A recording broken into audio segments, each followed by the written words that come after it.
Hi, thanks. My name's Stan Novak. I'm running for state rep. I want to talk about something a little bit different tonight, something that's usually not associated with the Tea Party, and that's compassion. Now, the people up on Capitol Hill today, they think they know what compassion is. They think that compassion is taking somebody else's money under the threat of imprisonment and giving it away is compassion. That's not compassion. I think we all know what compassion is. That's not it. I've seen compassion. It's the people that volunteer their time or donate their money to organizations like the Lazarus House, like the St. Vincent de Paul Society, the Jimmy Fund, any sort of organizations. When you give freely of yourself, that is what compassion is. Thank you. Taking other people's money out of threats is not. But what do we do? What do we do about the people who need a help, need a hand, a step up, not a handout? The best thing that we can do for the underprivileged, the people that need help, is to create jobs. How do we create jobs? It's been mentioned time and time again here tonight. You cut taxes, you get rid of burdensome regulations, the jobs will come, the poor will get jobs, they will be much better off. They're not well off if they're stuck in poverty because they cannot get out because they are subsiding just on the government handout. Replace those handouts with jobs, they'll all be much better off, we'll all be much better off. Thanks. I think I'm ready for questions, actually.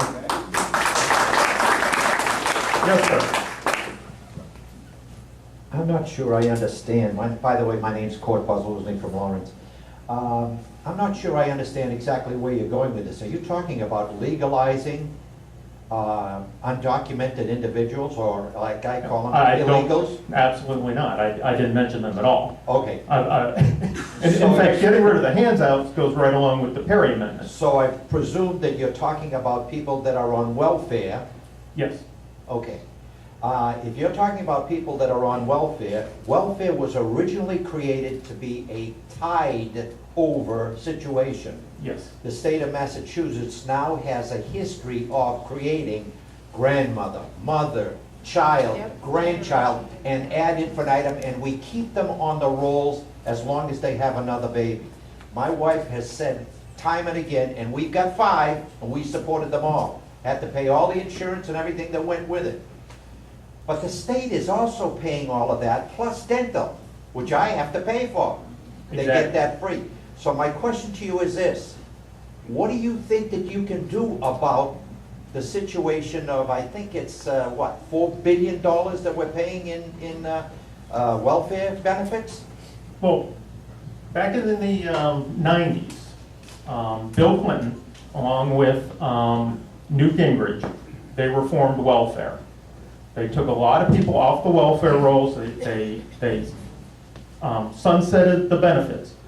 After a certain number of time, you're off. What happened? Those people left welfare, they got jobs. That was a very beneficial thing for the economy as a whole. When you take people off subsistence, create jobs, which they had to get jobs, they found jobs, that helped the economy. So, exact same thing. We will sunset the benefits. After a certain number of time, you're off, you're going to find a job. If people, today, the federal government allows 99 weeks of unemployment. When you start looking for a job, when you know you're about to run out of that unemployment, we don't need to be extending unemployment. What we need to do is cut the taxes, create the jobs. Yes, sir.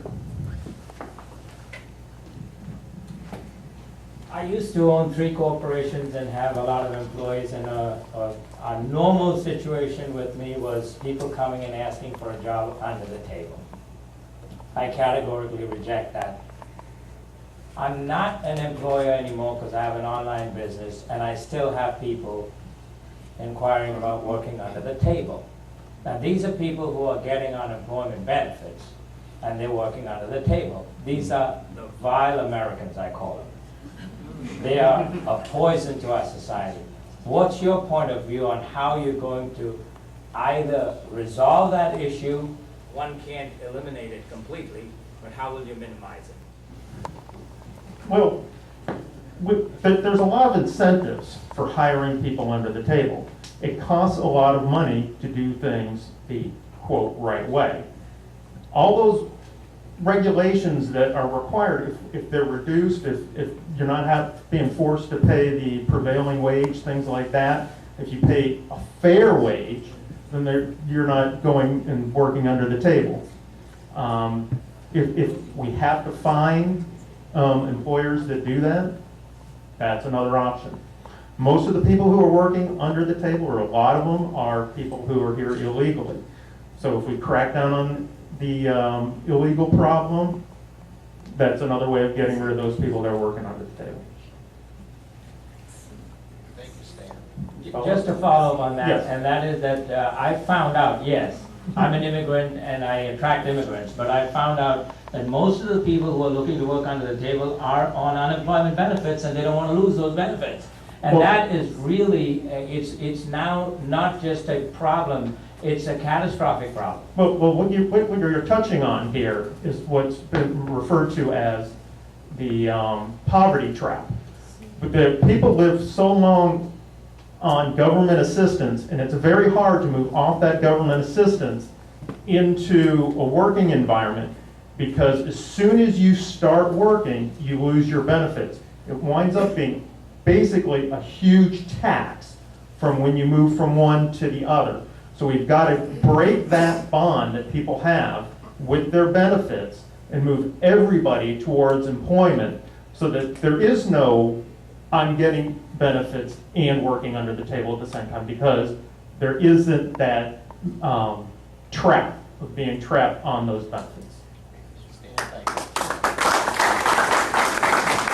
Thank you, Stan.